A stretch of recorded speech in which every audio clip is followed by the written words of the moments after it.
Bonjour à tous, bienvenue dans ce nouvel épisode du Jury Minute saison 3, épisode 3, consacré aujourd'hui à la clause d'exclusion des biens professionnels dans le régime de la participation aux acquis. Avec nous pour en discuter, Isabelle Perrin, notaire à Montpellier. Bonjour maître. Bonjour. Vous pouvez vous présenter en quelques mots pour nos spectateurs? Je suis notaire à Montpellier depuis 2008.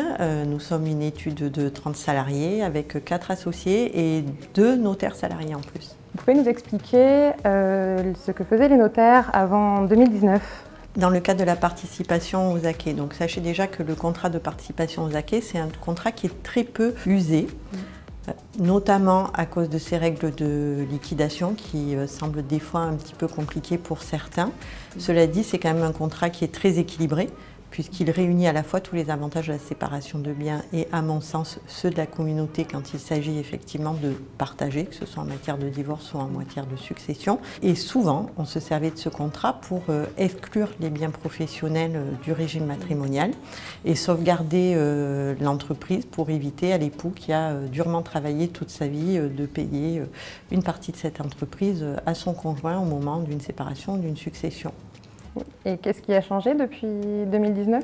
La jurisprudence de la Cour de cassation a en 2019 interdit de pouvoir exclure les biens professionnels dans le cadre d'un contrat de mariage de participation aux acquis. Vous pouvez nous rappeler les faits de cet arrêt? Les faits sont très simples. Donc, ce sont 2 époux qui, ont lors de la régularisation de leur contrat de mariage de participation aux acquis, excluent des acquis l'entreprise de monsieur, ce qui voulait dire que dans le cadre d'un partage, on ne tenait pas compte de la valeur de cette entreprise pour déterminer l'enrichissement de monsieur. Et une nouvelle jurisprudence en mars 2021, donc très récente, est venue, je crois, confirmer cette jurisprudence? Alors, cette jurisprudence a effectivement confirmé la jurisprudence de 2019.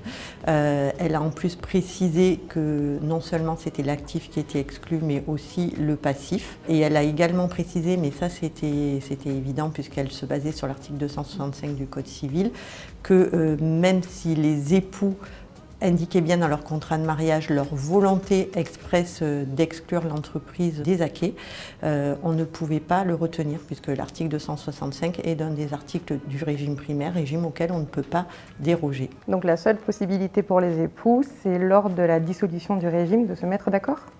Exactement. C'est pas gagné. C'est pas gagné, je vous le confirme.